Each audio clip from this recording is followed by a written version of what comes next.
Kolluru వెలుమలలో best flat కోసం చూస్తున్నారా? రాధే స్కైని ఎంచుకోండి. పాకిస్తాన్లో భారత జెండా ఎగరేయకపోవడంతో వివాదం ఒక్కసారిగా మొదలైంది. ఛాంపియన్స్ ట్రోఫీ, ప్రతిష్టాత్మకమైనటువంటి ఛాంపియన్స్ ట్రోఫీ పాకిస్తాన్ వేదికగా జరగబోతున్నటువంటి ఈ క్రికెట్ ఈవెంట్లో పాల్గొంటున్నటువంటి అన్ని జట్ల దేశాలకు సంబంధించినటువంటి ఆ దేశాల ఫ్లాగ్స్ని ఎగరేసినటువంటి పాకిస్తాన్ భారతదేశ పతాకాన్ని మాత్రం అక్కడ ఎగరవేయలేదు. కరాచీ స్టేడియంలో జరిగినటువంటి ఈ ఘటన వైరల్గా మారింది. సోషల్ మీడియాలో పెద్ద దుమారమే రేగింది.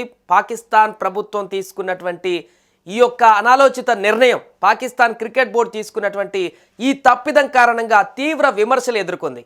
అయితే దీనికి పాకిస్తాన్ కప్పిపుచ్చుకునేటువంటి ప్రయత్నం కూడా చేసింది.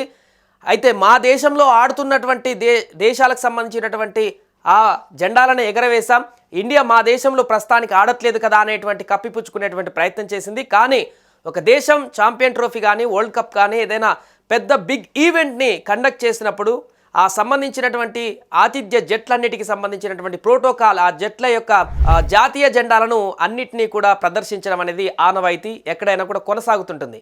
కానీ పాకిస్తాన్ అలా చేయలేదు. లాహోర్ కరాచీ స్టేడియంలో భారత్ తప్ప మిగతా 7 దేశాలకు సంబంధించినటువంటి జాతీయ జెండాలన్నింటినీ కూడా ప్రదర్శించింది. ఒక భారత జాతీయ జెండాను మాత్రం అక్కడ ఎట్టి పరిస్థితుల్లో కూడా పెట్టలేదు.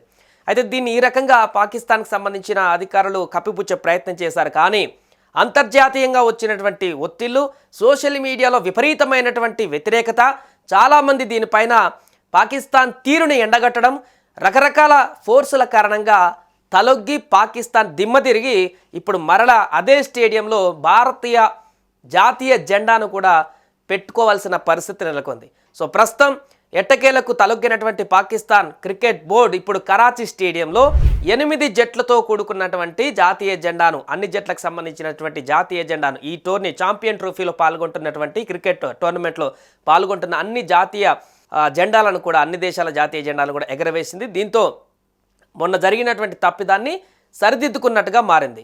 సో దీంతో పాకిస్తాన్ వక్రబుద్ధి మరోసారి బయటపడిందంటూ చాలామంది ఇండియన్స్ కామెంట్ చేయడం జరిగింది. ఆ తర్వాత ఎట్టకేలకు పాకిస్తాన్ ఇలాంటి చర్యలు గతంలో అనేక రకాలుగా ఇలాంటి చర్యలు, దుందుడుకు చర్యలు చేస్తూ మరలా ఇలాంటి వ్యతిరేకత రాగానే మరలా యూటర్న్ తీసుకొని యాజ్టీస్గా ముందుకు వెళ్ళడం అలవాటే అంటూ కూడా కామెంట్ చేస్తున్నారు.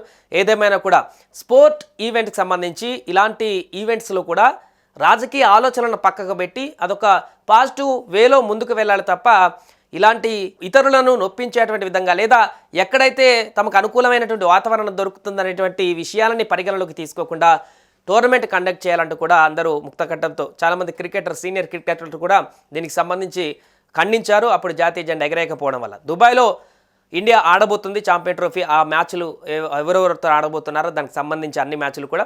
సో 2-3 రోజుల్లోనే పాకిస్తాన్తో కూడా భారత్కు మ్యాచ్ ఉంది. దాయాది పోర్ జరగబోతుంది. చాలా కాలం తర్వాత ఛాంపియన్ ట్రోఫీలో ఇండియా పాకిస్తాన్ నువ్వా నేనా అన్నట్టుగా తలపడబోతుంది. ఈ మ్యాచ్ పైన చాలా క్యూరియాసిటీ కూడా నెలకొంది. ఈ నేపథ్యంలో ఈవెంట్కు ముందు జరిగినటువంటి ప్రోటోకాల్స్లో నెలకొన్న వివాదం ఇప్పుడు సద్దుమణిగింది. జాతీయ జెండాను పాకిస్తాన్ బోర్డు కరాచీ స్టేడియంలో ఎగరవేయడం, అదేవిధంగా ఇంకెక్కడైతే టోర్నమెంట్కి సంబంధించినటువంటి ప్రోటోకాల్స్ ఉంటాయో అక్కడ కూడా భారతదేశానికి సంబంధించినటువంటి జాతీయ జెండాలు కానీ, ఆ దేశానికి సంబంధించినటువంటి ప్రోటోకాల్ అన్నింటినీ కూడా పాటించడం ఇప్పుడు ఈ వివాదానికి ముగింపు పలికినట్టుగా అయితే కనిపిస్తోంది.